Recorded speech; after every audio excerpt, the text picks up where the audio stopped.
family was one that was very much involved in education. HL Christian went to London University, LM had a music school, and they were very much dedicated to education. And all of you are invited on Thursday, here, 6 p.m., where the African Christian family is coming. What if I told you that the first woman lawyer in the history of Ghana was a Dominican heritage, the daughter of George James Christian, or grandmother. The lead drafts woman for all the laws of Ghana, Esther Lapierre, who wrote the book with the Trinidadian Margaret Rouse Jones, granddaughter of George James Christian. The former ambassador to the United Nations, Frederick Christian, again, Dominican heritage. And on and on and on. So we as Dominicans have gone overseas and done great things. And so we thought, when the 1960s came up, we wanted to have our rights as black people respected. And I see my brother Errol Emmanuel with his dashiki. I bought a dashiki to come down, but Seaborne Airlines still have it. Here I am in my close base today. And I'm very well taken care of because I see that Mr. Levy has his little dashiki as well, Afro shirt. And we started wearing Afro shirts. But my father was from another time. He'd been in the British Army. My father was a policeman, like his father was. And when Wellsworth started doing Afro, he said, not in this house. We don't have any black boy in this house. And I don't know if anybody remember Kay Peters. Kay Peters was my father's, she was my grandson Peters. It's Kay Christian. She was my father's older sister, who's 97 in Scotland now, Ruby's daughter with a British Army officer. So she was highly colored. So she grew up with Auntie Floss, who was a teacher in Bellevue, where they sent Wellsworth to do his high school exam, common entrance. He came second. But they got into a fierce argument, and we had to send for Auntie Kay to cool them down. That's how hard it was in Dominica. And when I got into grammar school, there's a friend of mine, Laurel Joseph, I think you know Laurel, who's a beekeeper now. Laurel came to the house with dreadlocks. I was inside the house, my father was on leave, he was watering the plants with a hose. It was the time of the notorious Dread Act. And he saw the gentleman, he says, what do you want? He says, I'm here to see Gabriel. He says, what's your name? He says, my name is Laurel Joseph. He says, what's that bush on your hair? He says, sir, it's a style, it's called dreadlocks. He said, are you one of the marijuana boys? Laurel muttered something, and then he said, Charlie Mopia's father was a policeman, he knows exactly what I'm talking about. He says, Gabriel is not here. Move along, and don't you ever come back here anymore. And I was on the inside, you know. I was on the inside and so on, and I stayed, you know, quiet until he left, and then I came out and told my father he'd embarrassed me. That was my friend and so on. He said nothing. But as I got old, I understood what was going through his mind. Because as a cadet, and I will show you one of the pictures shortly in my days as a cadet, we would draw our rifles down at 1,500 hours from the police arsenal to come to practice on the parade ground while Dr. Andre then at that time, otherwise known as Lape, looking from the hostel at the cadets. And when I returned one afternoon with a platoon of maybe a company of 30, we marched the police headquarters to deposit our rifles on the ground. No shirt, no shoes. Bloody and muddy. It was the corpse of a Dread who had been shot and killed in one of the battles in the 1970s. Under the platform there, or the barracks there, was Jojo Karam, Mayor Rosa with his machine gun, all muddy, his boots muddy, Lennox Roy, Joshua James, Scary James, both from Mariga. And that was about it. And then they stopped bringing the bodies down because people would gather in front of the police station and it would be very, very disturbing. So they would just, after a while, they just left the bodies in the hills. We had a war here. And I was right in the middle of it because as cadets, we were part of the armed forces. And I'll tell you about a famous camp that we had with Malcolm Reed, Frederick Newton, Howell Piper, Ashton Benjamin, Scary James, and the former commissioner, Matthias Lestrada, was a corporal. It's 1974, it's the height of the Dread War. I'm a bandsman, I'm a bugler.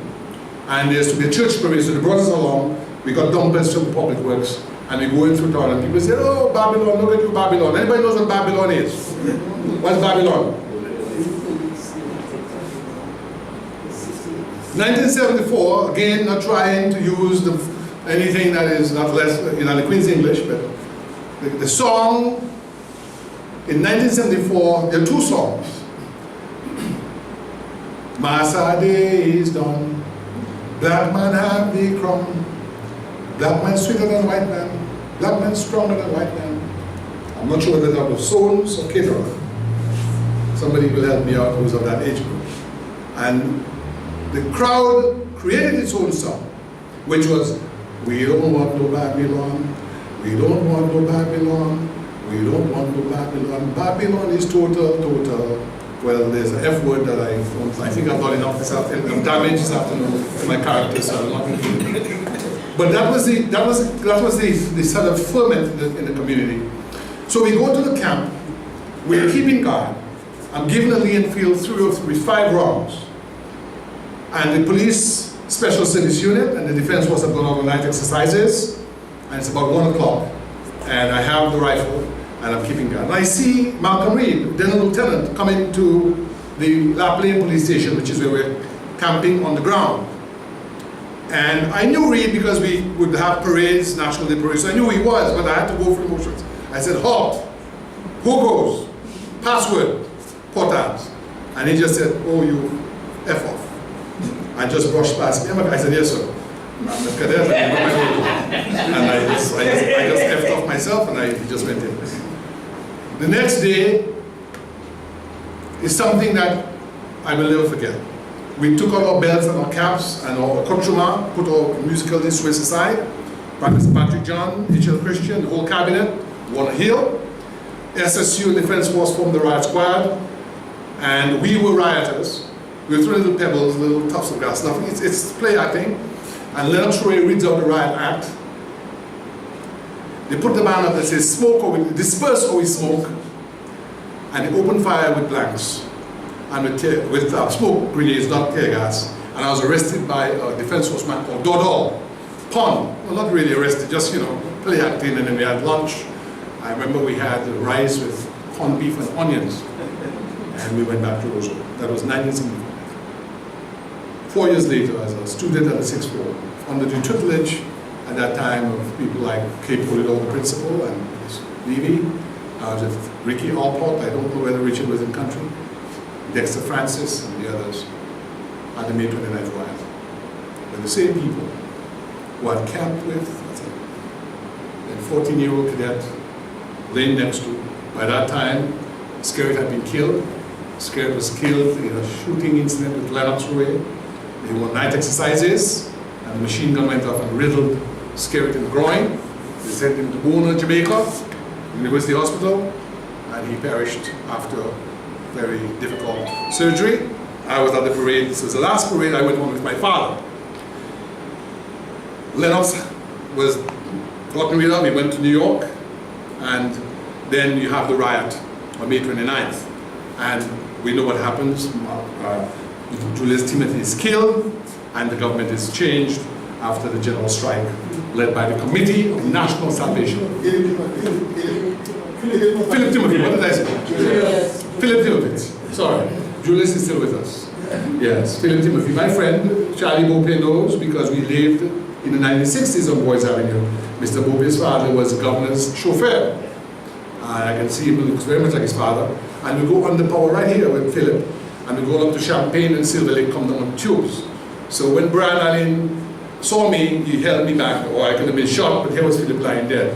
So it was a very serious time, and I mention those times because sometimes when I've talked on radio and I'm very charged and I'm very emotional. I'm emotional because I've seen Dominica at his best, and I've seen Dominica at its worst. Neither Sam, myself, or anybody here wants any trouble in Dominica. We want our people to have a sense of our history, to have our polarities correct, to understand that where we do not create the space for competing ideas, for democracy, for rule of law, for commissions of inquiry, then we create the conditions for uprising.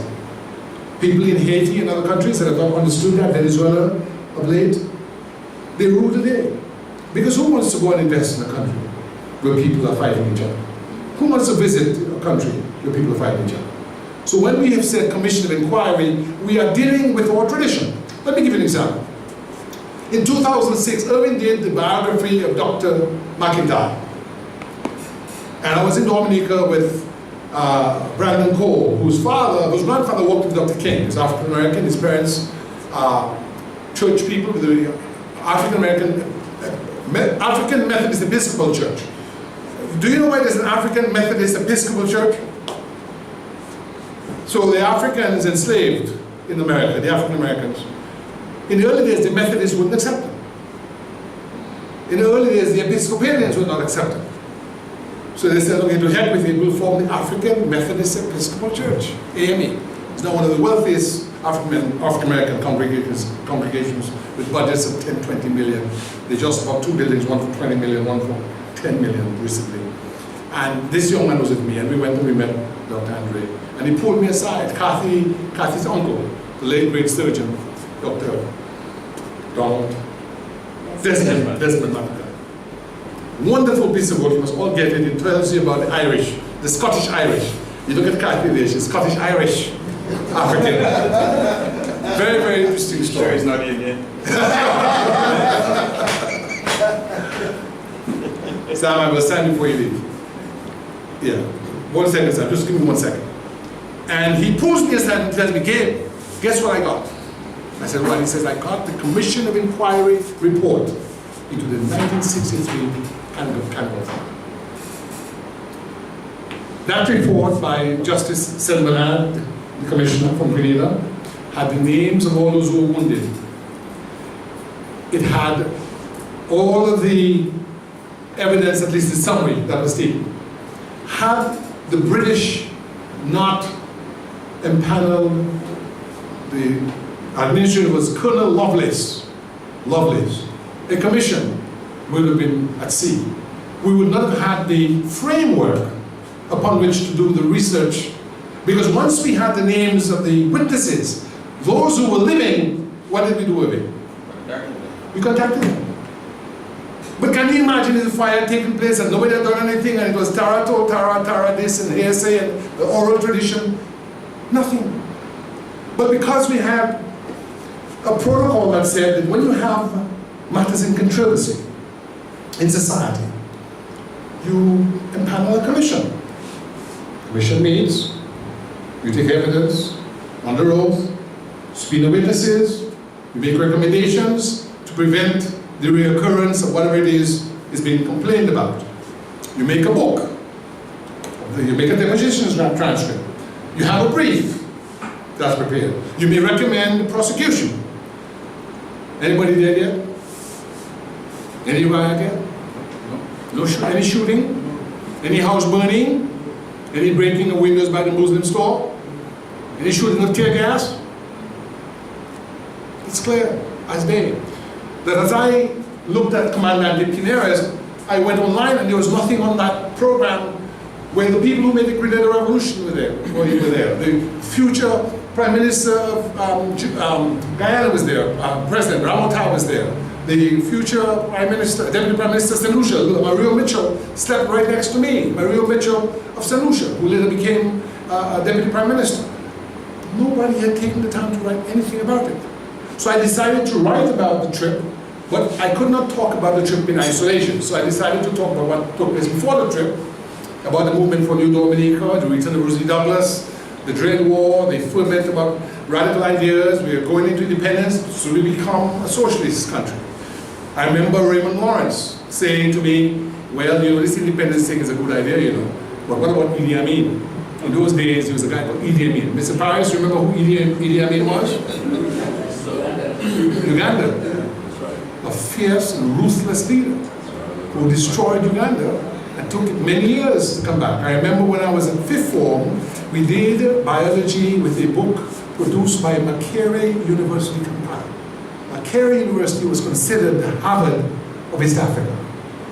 Idi Amin came into that school and he decimated hundreds of the professors. Who those he didn't kill, they ran away. So the point that Raymond Ross is making to me was that independence itself was a good idea, but it was no panacea. That it was not given that we were going to succeed. We've been able to hold on to it, albeit with great difficulty. And my hope is that by reading this book, you can see that we're tussling, we're grappling with ideas as to how do we structure ourselves. And I believe at the end of the day, I'm going to say this before Sam goes because it's important he remains here. And that is, we have to look at what allowed Britain to succeed. And I'll conclude with this. Confirmed anti-colonial that I am, I respect the British tradition because that is part of our heritage. It's as simple as that. I make no apologies for it. We're going to a soccer game with my son. BBC comes on. I listen to BBC at least once a day. Why? Because they have a reputation for, they're not perfect, but for what? Balance. So the guy says, it's 1500 hours Greenwich Mean Time. Anybody ever heard that? Yes. So I asked my son, Conan, do you know what Greenwich Mean Time is? He says, is that Good Morning Television?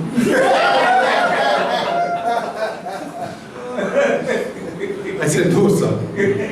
I said, it's a town in England called Greenwich, where the Royal Observatory was set up in 1675.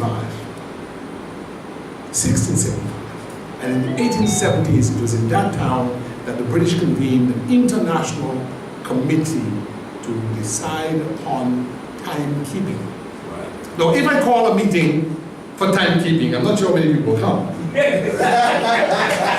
But the British issued an invitation, and the world nations of importance at that time, they came because they had had about 200 years of systematic study of the stars and the meridians and longitude and latitude and so on. And they set up a system of timekeeping. Why is that important? It's the same thing the Pont Casse press has tried to do for 25 years, set up the protocol and the apparatus for the keeping of the history of our time